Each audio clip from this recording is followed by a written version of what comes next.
Hello students, this is Lohita. Here we are into zoology NEET class. Today we are going to learn few more concepts related to molecular basis of inheritance. Okay, so today we are going to learn what is the genetic material. Okay, so we are going to learn the DNA, the genetic material. Okay, DNA, the genetic material. How this DNA was identified to be the genetic material, we are going to learn in today's class. Okay, so students, there were previous experiments performed by Frederick Griffith and other people like Avery, MacLeod and McCarthy, but these experiments they couldn't say that DNA is the genetic material. So this some experiments were performed by people called Alfred Hershey and Martha Chase. Okay, Alfred Hershey and Martha Chase, they have performed some experiments which have proved completely that DNA is the genetic material. Okay, DNA is passed from one generation to another generation. DNA is the actual genetic material. They have worked with the viruses which infect bacteria. They have worked with the viruses which infect bacteria. Okay, those viruses which infect bacteria are called bacteriophages. They have worked with the bacteriophages. They have worked with the bacteriophages. They are the viruses which infect the bacteria. Okay, they are the viruses which will be infecting the bacteria. Okay, so they have observed that when these viruses are infecting bacteria, then at that time the viruses, they release their genetic material into the bacteria. They release their genetic material into the bacteria. Okay, and this bacteria, it will be assuming that the genetic material is its own genetic material. This bacteria, it will be assuming that the genetic material coming from the bacteriophage is its own genetic material, and this bacteria, it will replicate the viral genetic material. It will replicate the viral genetic material. It will replicate the viral genetic material. In that way, it is involved in producing new viruses. In that way, the bacteria is producing new viruses. Okay, here what happens, students? The viruses are releasing their genetic material into the bacteria, and bacteria is assuming the viral genetic material to be its own genetic material, and it is replicating the viral genetic material, producing new viruses. That is the effect shown by bacteriophages. Okay, so the same effect was used in estimating what was the genetic material exactly. Okay, so these people, Martha Hershey and Martha Chase, they have grown the viruses in two different mediums. Okay, they have grown viruses in two different mediums. Okay, in one medium, in the first medium, they used radioactive phosphorus. Okay, in the first medium they used radioactive phosphorus. Okay, in the medium containing radioactive phosphorus, the viruses, they were grown. Okay, so in such medium where the radioactive phosphorus was there, here these viruses were showing radioactive DNA. The viruses were showing radioactive DNA. Okay, because only DNA contains phosphorus. Okay, not protein. Protein, it does not contain phosphorus. Okay, so in that way, first medium is consisting of the viruses which are having a radioactive DNA. Okay, first one is consisting of the viruses which are having radioactive DNA. Okay, and when in the second medium, they have grown the viruses containing radioactive sulfur. Okay, in the next medium they have grown the viruses in medium containing radioactive sulfur. So, because the viruses were grown in medium containing radioactive sulfur, here the viruses was containing radioactive protein. The viruses were containing radioactive protein. Okay. So, these viruses which are containing radioactive protein, because only protein contains sulfur, only protein contains sulfur. So, this radioactive protein sulfur is taken by the proteins. Whereas DNA, they don't have any sulfur, so they are not radioactive. Okay, only viruses are having radioactive proteins, because protein only contains sulfur, DNA is not containing sulfur, so DNA is not radioactive in the case of second medium. So viruses grown in the first medium are showing radioactive DNA, viruses grown in the second medium are showing radioactive protein. Okay. So now what happened was, next what did they do was,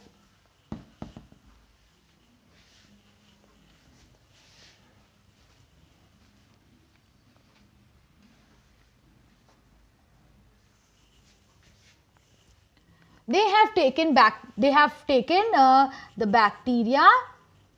Okay, they have taken the bacteria and they have infected them with these viruses, radioactive phosphorus and sulfur containing viruses. Okay, they have mixed them with radioactive phosphorus and sulfur containing viruses. They have given some time for the infection to proceed. Okay, some time was given for the infection to proceed. Some time was given for the infection to proceed. Okay. After that, what they did was, they have put this bacteria and viruses mixture in a blender. The mixture is put into a blender to separate the virus from bacteria, to separate the virus from bacteria. Okay. And after that, they have performed centrifugation to remove the viruses completely, to remove the viruses completely. Okay, to remove the viruses completely. Okay, what they did, they have infected the bacteria with these radioactive phosphorus and sulfur containing bacteria viruses, and then they have given some time for the infection to proceed. Then they performed blending. They have put this mixture into a blender to separate the attached viruses from the bacteria, and after that they have performed centrifugation to remove the virus particles completely from the bacteria. Okay, then let us see what were the observations that have made. Okay, so they have observed that the bacteria, some bacteria are containing only radioactive phosphorus. The bacteria were showing only radioactive phosphorus. The bacteria were showing only radioactive DNA. Okay, the bacteria were showing only radioactive DNA. Okay, there was no bacteria were not showing any radioactive proteins. Bacteria were not showing any radioactive proteins. They were not showing any radioactive proteins.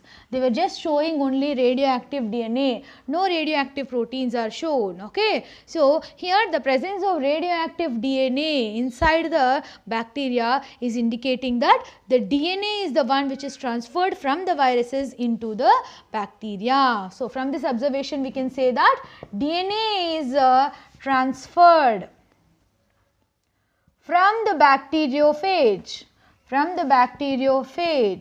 into the bacteria. DNA is transferred from the bacteriophage into the bacteria to produce new viruses.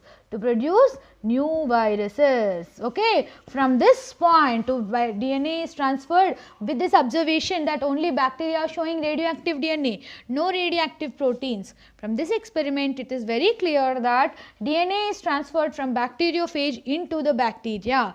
DNA is transferred from the bacteriophage into the bacteria for the production of new viruses. So here in this case DNA is a genetic material. This is very clearly proved. Okay. So nobody else have questioned about the DNA being the genetic material after this experiment performed by the Hershey Martha and Hershey Chase and Alfred Hershey and Martha Chase's experiments.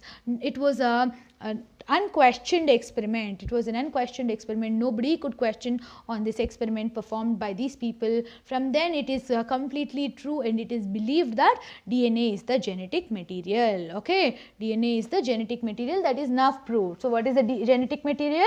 DNA is the genetic material.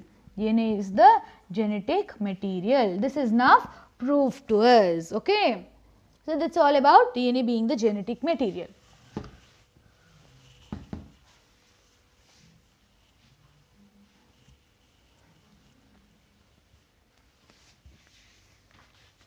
Okay.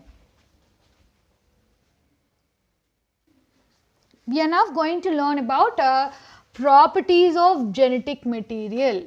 Properties of genetic material, like we are learning DNA versus RNA.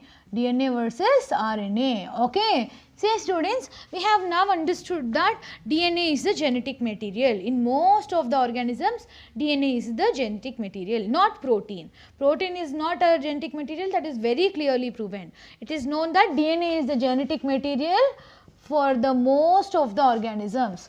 For most of the organisms. Okay. For most organisms.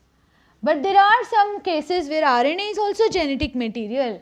RNA is also acting as a genetic material in some cases. RNA is also acting like a genetic material in some cases. Okay. Like for example, in tobacco mosaic virus.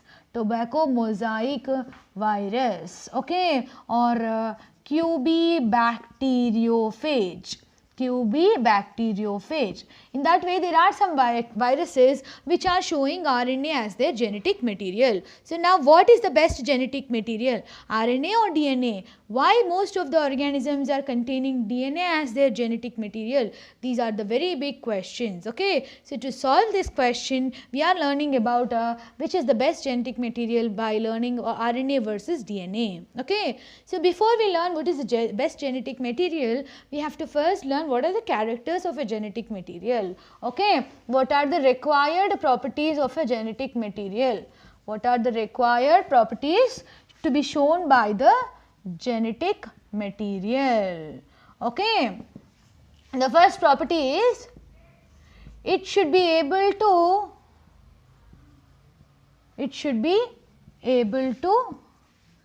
generate its replica. It should be able to generate its replica. That means it should be able to replicate. That means it should be able to replicate. Okay. The second feature is it should be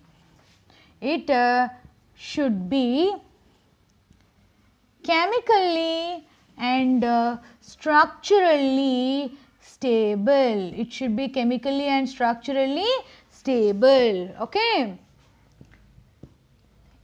It should allow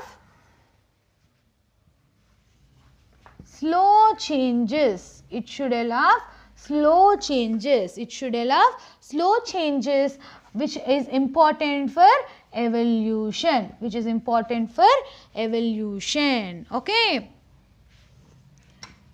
They should be inherited by the Mendelian pattern. They should be inherited by Mendelian pattern of inheritances. They should be inherited by Mendelian pattern of inheritances. Okay. These are some of the features that a genetic material should contain. It should be able to generate its replica. That means it should be able to replicate. It should be stable chemically and structurally. It should allow slow changes to occur, which is important for evolution. They should be following the Mendelian pattern of inheritances. Okay.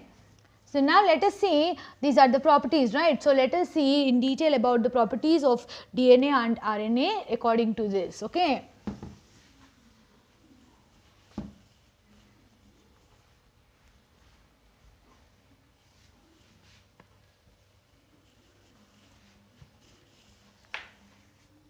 So students, The first property, see, the DNA should be able, genetic material should be able to replicate itself, right. The first property is it should be able to replicate. Replication is the first property, right. So, students, DNA and RNA being made up of nucleotide base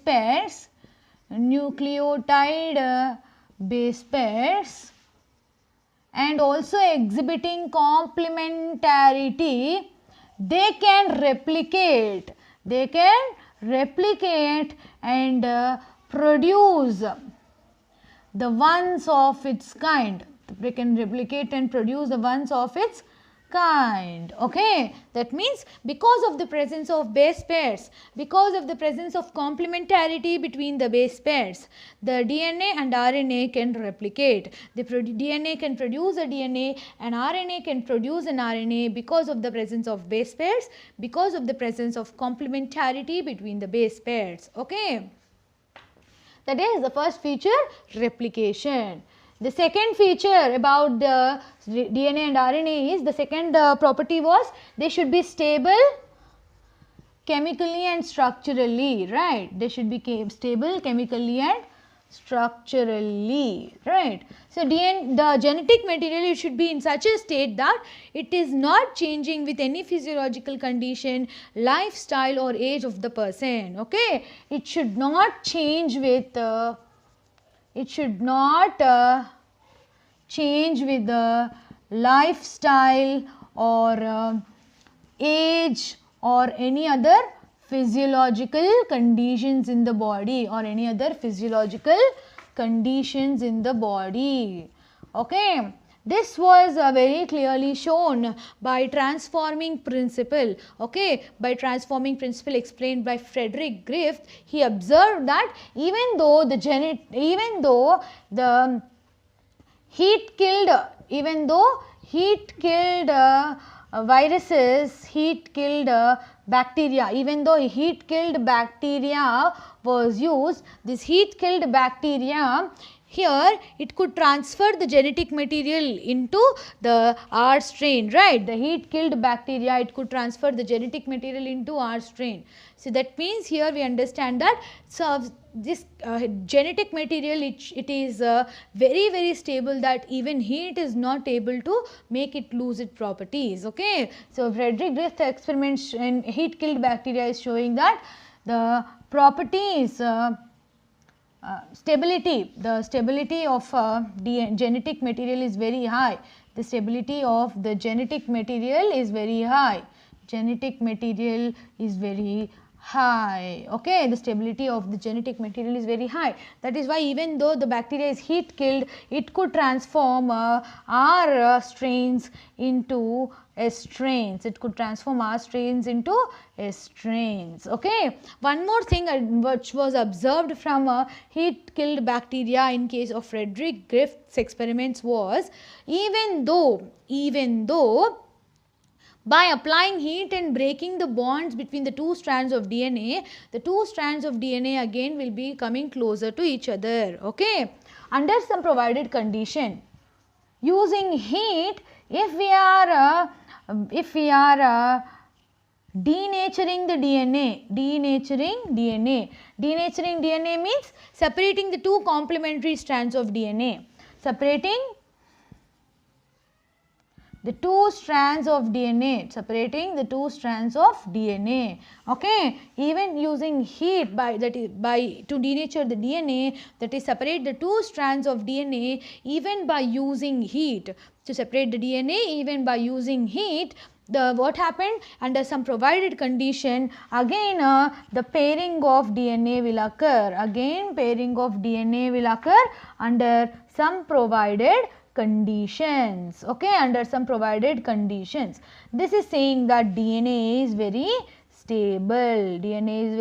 stable, okay. It is not changing with any lifestyle or physiological conditions or age of our body. It is the genetic material this genetic material was transferred from a heat killed strain to an R strain, heat killed S strain to an R strain. It was, though heat killed, it could not damage the DNA. DNA was not damaged. That means DNA is that much stable. DNA is just passed into the R strain. That is means indicating that some properties are there in DNA which is making the DNA more stable. DNA is very stable. Even due to heating, DNA is not damaged. Due to heating, denaturing of DNA will occur. It is separating two strands of the DNA. It means separating the two strands of the DNA. Even when the two strands of the DNA are separated by applying heat, the pairing of DNA will occur again under provided conditions. So, with this we can say DNA is stable. Okay.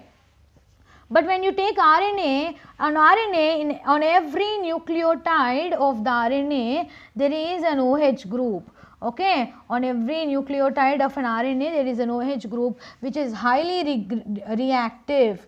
Okay, which is highly reactive, and because of that RNA is easy to be degraded. Because of that RNA is easy to be degraded. Okay, so from this we can say that DNA is more stable. Presence of thymine is also adding improved stability, is also adding stability to the DNA. It is also adding stability to the DNA. Okay, presence of thymine is also adding stability to the DNA. Okay. So, that is the second point, stability of chemically and structurally stable DNA. Okay.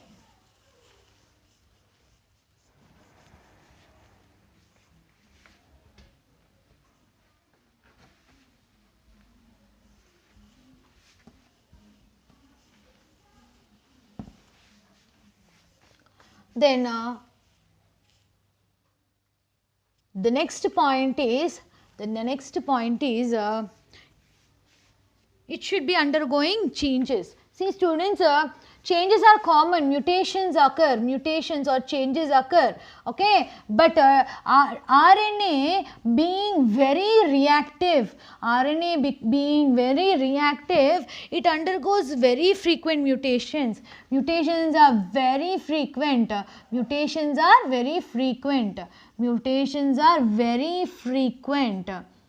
Okay, because of that only viruses in which the genetic material is RNA are able to undergo so many mutations and evolve so much.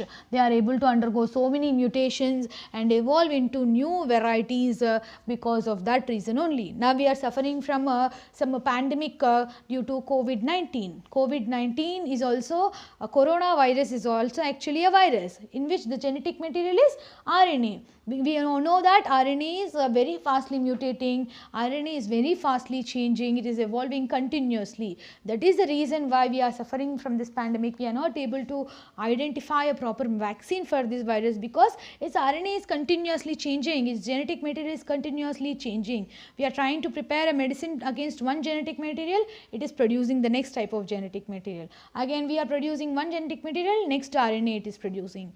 In that way, because of very fast evolutions occurring in RNA, so we can say that RNA is more susceptible to changes, okay. RNA is showing a lot of mutations, okay. Mutations are very fast in RNA, okay. And when we see, from RNA directly proteins can be produced. From RNA directly proteins can be produced by translation, right. But from DNA, if we have to produce proteins, DNA first should be converted into RNA. RNA is then converted into protein, right. DNA is first converted into RNA. RNA is then converted into a protein, right. DNA is converted into RNA by transcription, okay. Then RNA is again translated into protein, okay. DNA is undergoing transcription, producing RNA. RNA is then translated to produce a protein. So here we understand that from RNA directly proteins can be produced, but in DNA DNA is dependent on RNA for synthesis of proteins. So, DNA protein synthesis is dependent on RNA. Okay. So, these are all the features exhibited by DNA and RNA. Okay. So, students, here we have observed that DNA is more stable. DNA is more stable than RNA. Okay. Because DNA is more stable than RNA, DNA is more efficient in carrying the genetic information. Okay, DNA is more efficient in carrying the genetic information because DNA is more stable than RNA. That is the reason why most of the organisms are having DNA as their genetic material and not RNA. Okay. This is all about the genetic material DNA versus RNA.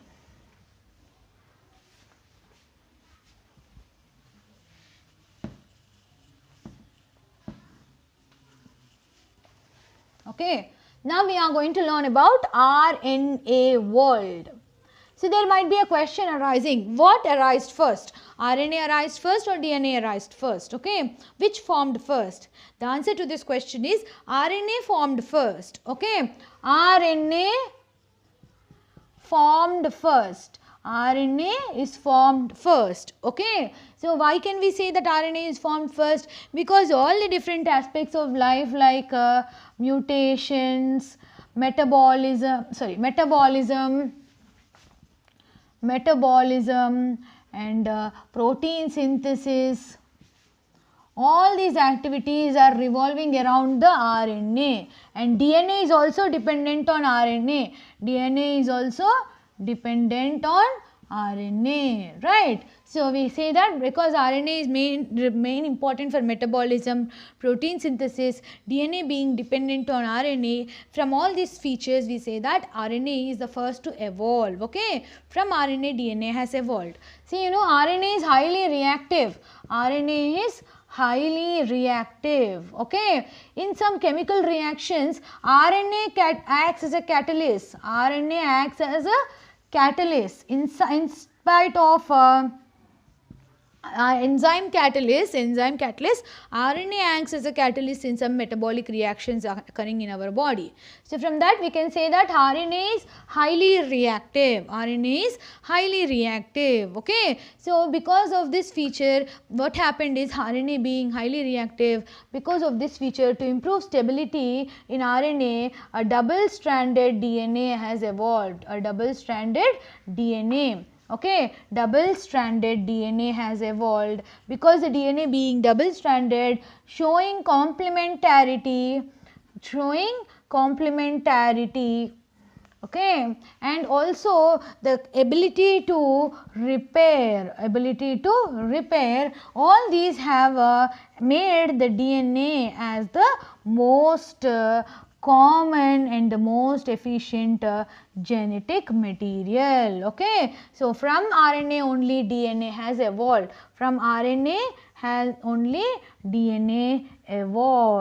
Okay, we can say that from RNA only DNA has evolved. Okay. So that's about RNA world. Okay, ma'am. Then we have replication.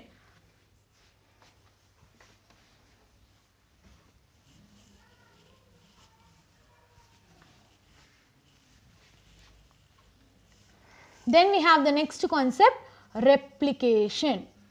Okay, so replication is nothing but multiplication. How is this DNA going to replicate? Okay, when these people, that is when the structure of DNA was given, okay, when the double stranded structure of DNA was given, okay, at the same time the replication of DNA was also explained. Okay, so this replication of DNA is actually a semi-conservative replication. It is actually a semi-conservative replication. Okay, replication of DNA is actually a semi-conservative replication. Okay, semi-conservative replication in the sense, students, Watson and Crick explain this mechanism of semi-conservative replication. Okay. So, see, if for suppose this is the DNA, okay, if for suppose this is the DNA consisting of two strands, okay, consisting of two strands. So, these two strands of the DNA will separate from each other, okay, these two strands of DNA will separate from each other.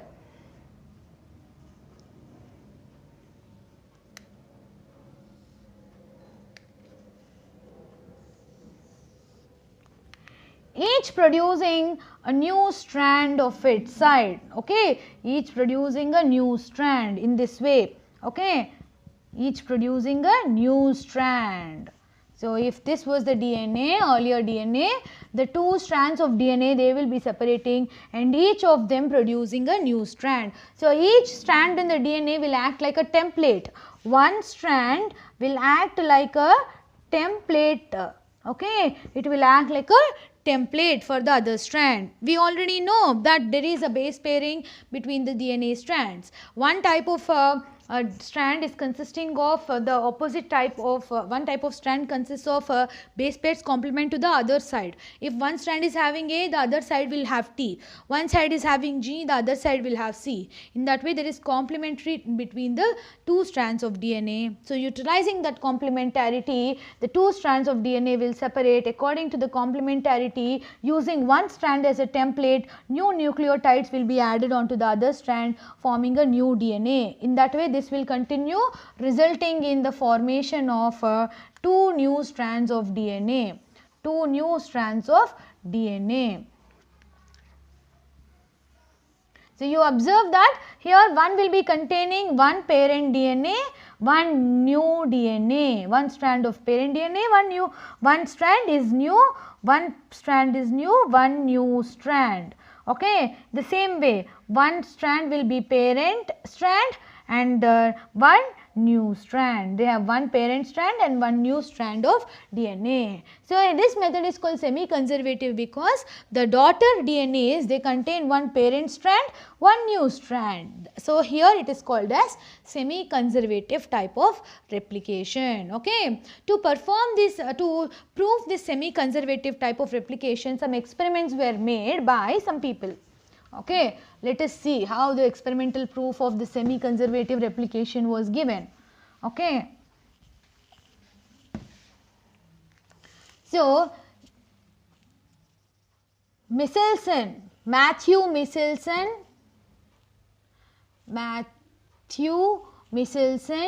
and Stahl, okay, they have performed some experiments during 1958.